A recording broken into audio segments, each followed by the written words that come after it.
friends, welcome back to my channel. Sass here. I'm here for another recap of Seeking Sister Wives. Whoo, child, I tell you, every week I just sit back and think, what do these men have for these women to just cut aside and act a fool for our pleasure? What is it that you are acting a fool on television for subpar men? I'm just asking, because there's a whole lot of crying, snot flying, embarrassing themselves for them. Question of the day: whom do y'all think is the most attractive man on this show? Put it down below. See, that's the comment of the day. See, I think it's Steve, and I'm using that loosely. Whom do you all think? Episode was let's talk about Steve, Brenda, and April. Now, it's been 2 weeks since they seen April. Last time they seen April, they was at that winery. But see, Steve and the family and his family went on a cruise. Now, while they were on the cruise, April has been distant. April ain't been communicating. They don't know what's up with April. Is April in? Is she somewhat in? Or is she having regrets? Again, April is 21 years old. So we go to Brenda. See, Brenda's in her feelings because, see, her and April don't have that kind of relationship, girlfriendship. You know, she want her and April to be homegirls. I mean, you about to bang my man? We gonna be a sister wife. Me and you gotta be sisters. Brenda says that there's no communication, hardly any communication between her and April. But wait, oh wait, pump your brakes. When it's time for April to talk to Steve, oh, they just see, they just a talk. See, Steve and April have a somewhat relationship. See, April and Steve talks about all kinds of things. But see, Brenda don't have the memo. She didn't get the memo. The top of the thing of her memo says, you're not important. Stay the F out of our conversation. So Brenda, she done got emotional. She done got in her feelings. And she done got to cry. A snot fly. And so Steve was like, yes, okay. Communication can be better between April and yourself and myself. But we have to remember, April is new to this. She ain't true to this. This is really the only relationship April has ever been in, and we want her to be in a plural relationship. We're going to have to give her some time. We're going to have to give her a little bit of rope, okay? Let's talk to her. Let's see where her head is at. Now, on the confessional. Now, in the confessional, honey, Brenda is doing a whole lot of facial movement, eye rolling. It's like this is the first time she ever hearing this. Every time Steve says something positive about April, honey, Brenda can crawl into a hole. Her whole facial expression is like, now, I didn't know why you saying all this. This is how you feel. Brenda, apparently you ain't communicating with your husband. That's what you get, bringing them young tenderonis into your marriage. So, she done got to cry, sniffling. And she gonna talk about, I don't wanna cry on camera. Too late, Brenda. Too late. See, that boat done sank. Just up there, just kind of shy. So it's time to meet up with April. April, all of 21, wide-eyed, and she looks confused. So Brenda says, listen, okay, I want a genuine friendship with you, a sisterhood. We want you part of our family, and I think me and you should be closer than what we are. You don't even talk to me. You don't even communicate with me, but you have no problem communicating with Steve. And so April was like, right? Okay, what am I missing? April was like, listen. Now, she didn't say this, but I'm going to say it for her. Basically, April said, listen here, Brenda, okay? I'm here for Steve.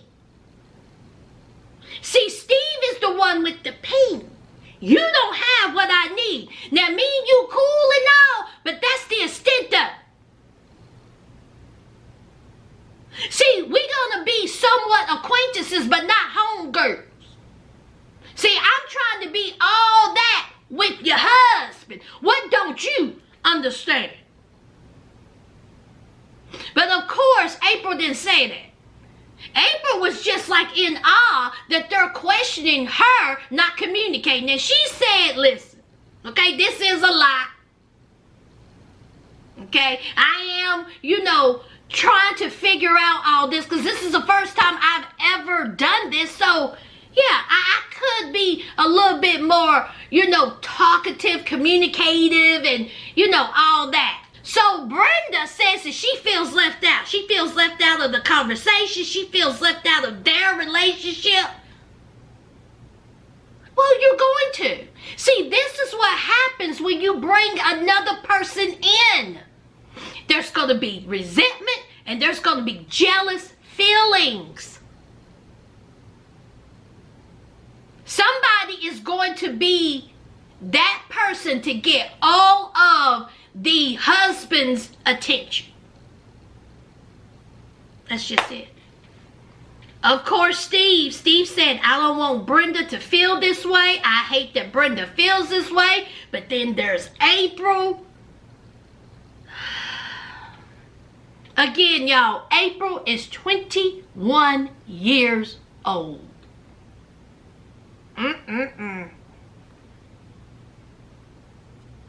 Let's move on. Now, this is going to be real short. Let's talk about Garrett, Leah, and Danielle. So, Garrett and Leah walked around the neighborhood. They walked around the block, holding hands, talking about where this relationship going, how is this relationship going. It's been a couple of days. If it's been a couple of days, why is Leah wearing the same clothes? Did y'all catch that? She's wearing the same clothing that they picked her up in. But they said it's been a couple of days since she been there. Leah, are you wearing the same clothing? Y'all let me know down below if I misheard that.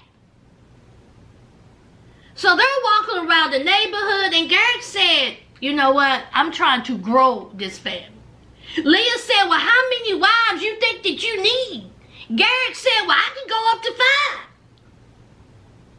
5. See, I could go up to 5 wives because, see, I got it like that, okay? And ain't none of y'all gonna work. Now, see, the conversation last week was Leah not working. Then he compromised and says, oh, well, you can work 30 hours. What happened to that conversation? Leah, did you go tell him? Leah, did you tell him to go to hell? When he said, because it just ended. Leah, I will need for you to tell him to go to hell when it comes to your career. So they're walking around and they're talking and there's a connection there. Leah, for some reason, likes Garrett. And Garrett says, listen, I'm down too. Honey, I see you in them jeans. I see them thighs. I see that badonka don't. I see that brown skin. Yeah, I can get with this. But see, Leah wants to know more about the arrangement. Now, what's going on with the wives? Who's making what decisions? What if we have to make some decisions? Well, how does that work? The decision making of the marriage. And so here comes Garrett. Leah, you should have already known the answer to this. Garrett said, well, what don't you understand? I'm the husband. See, I'm the leader of this family. And when I say go, see, you all are just here for support. Now, when it's time to make a decision, you will have some input. And we come back to Roberta. Now, we all know Roberta don't like Leah. Now, they're saying that Roberta don't like Leah is because she's upset and jealous because Leah's there and not her. Now, some people, some sisters and other people think that the reason why Roberta don't like Leah is because of this. I didn't say that. I think people on this show foolish. Myself. I think they're just jealous. They feeling left out. I mean, it could be a whole lot of things.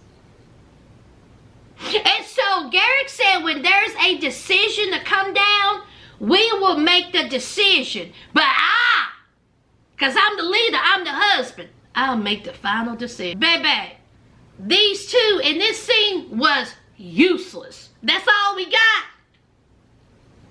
That's all we got. But we got a whole lot of Steve, Brenda, and April. Child, let's move on. Simeon, Tasha, and Ariel. Y'all, what's wrong with Tasha? Now, y'all know Ariel, she's in the Philippines. And they want Ariel to be part of their sister wife, but they've been having some travel issues. Now, Simeon done took himself, I done forgot where, y'all. Where did I put that down? Child, I sure enough didn't. But he went somewhere to meet Ariel. But honey, the C-19 had other plans. Now, he done flew to wherever he went. Y'all put down below where he went, child. He done flew wherever he went. And Ariel couldn't even go over there. So not only was that an emotional hardship per Simeon, because see, he was there by himself. He was there alone. He couldn't crack the back. He also said that it was a financial hardship. Now let me repeat that. A financial hardship. These trips ain't free. You just can't be up and flying. Financial hardship. They got kids. So he's saying that, you know, we're going to have to see her somehow, some way. But he's feeling apprehensive because he says that, you know, listen, I just don't want to get on another plane, try to meet her somewhere, and the same thing happen again. We can't take this hit. Meanwhile, Tasha is like, oh my God, no. Oh my God, no. You need to go and see her. Wherever you go, fly here, fly there, fly to Kumbaya, Jack. You need to go see her because, see, she's beautiful, she's smart, she's intelligent, and if we don't snatch her up, somebody else will. Because, see, she a dime piece. See, everybody want Ariel. See, if we don't start, you know, visiting her, bringing her here, trying to get her here, you know, FaceTime with her every 5 minutes, somebody else is going to snatch her up. Tasha, I would need for you to sit all the way down. You sound foolish.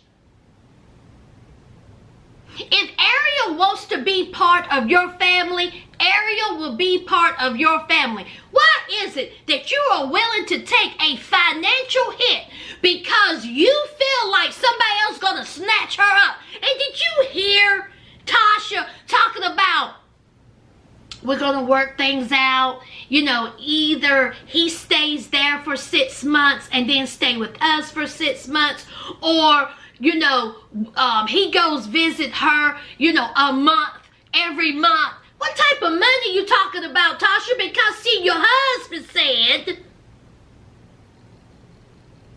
that it had a financial hit.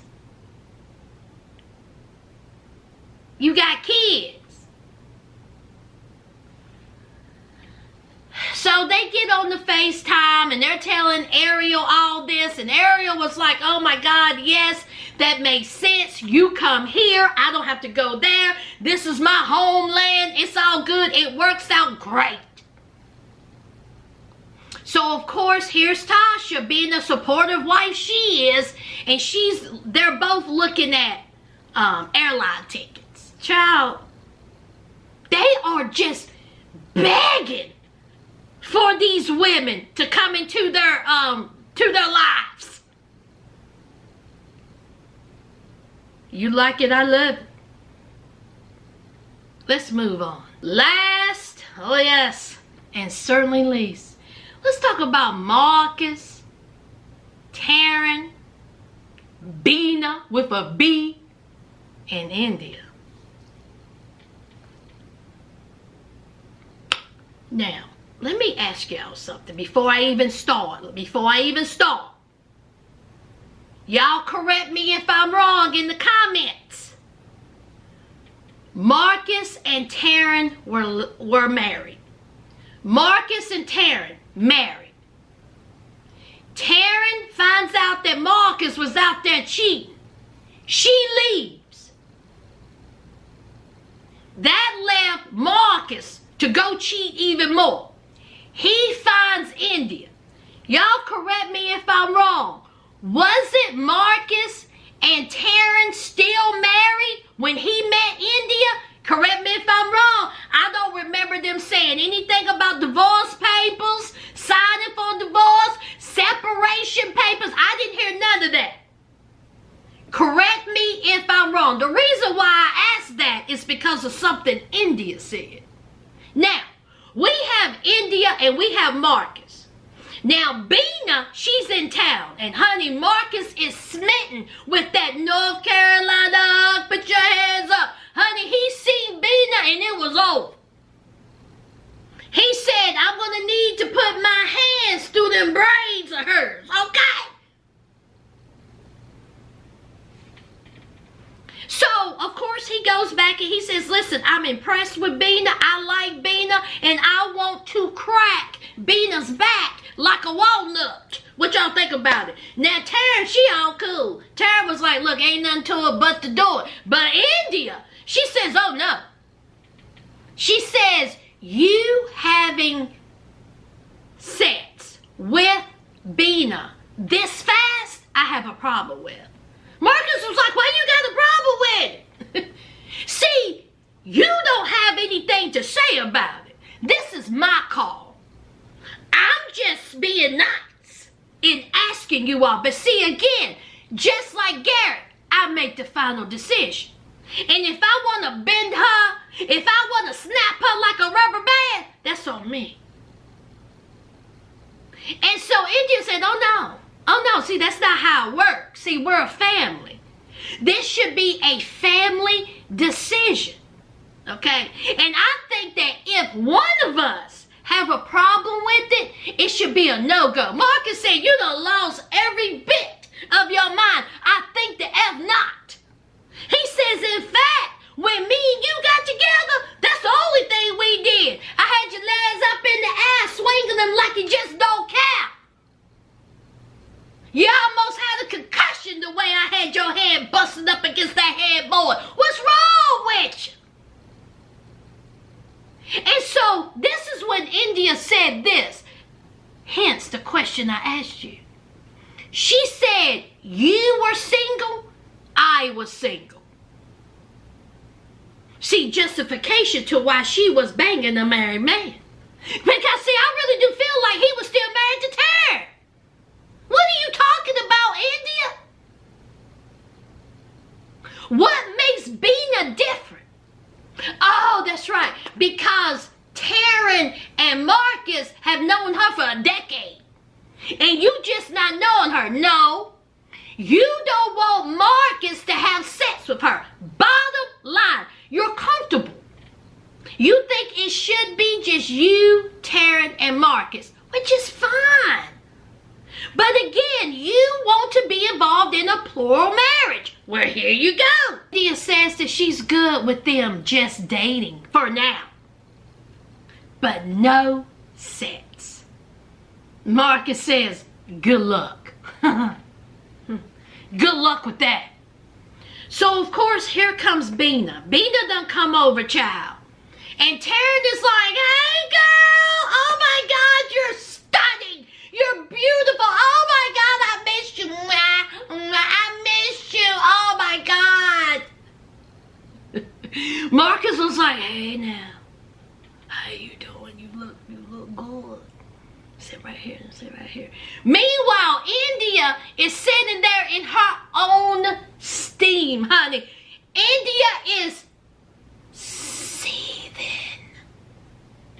She does not like Bina. She's jealous of the relationship that Marcus and Taryn have with Bina. So here is India asking Bina all these questions. Bina's answering. Bina said, now listen, the reason why I want to be involved in a plural, relationship into your family is because, listen, I'm tired of getting cheated on. I'm tired of these no good men cheating on me. So, hey, why not join a plural family? What's the problem? I'm in it, okay? I'm here. So, India says, I don't think being cheated on is a reason to be in a plural relationship. That may be true. You may be right, India, but you still have to deal with Taryn and Marcus liking this woman. And they do. Bina has made an impression. And so Bina says, listen here, India. Now, I know I just met you 2 seconds ago, but you seem obsessed. Marcus was like, ooh. India was like, no, I'm not obsessed. I'm territorial. See, you coming into my family. How do we know you're a good fit? I'm just trying to protect my family. Well, the problem with that, India, is that Taryn and Marcus, they don't seem like they too concerned about that. They seem like, and they're saying that Bina is a good fit for our family. You're just going to have to get over it and get used to it. Y'all, this is going to be good. This is going to be good. How do you all think the dynamic is going to be between Bina and India? And you know as well as I do, Marcus and Bina are going to have sex. He's going to crack that back. All hell is going to break loose when he does. Be ready, India. Be ready. And that's it, y'all. That's it. Y'all know what to do. Don't forget to hit that like, comment, and subscribe. And to my new subscribers, welcome to the family. Y'all showed up and showed the F out. I appreciate y'all. And until next time, friends,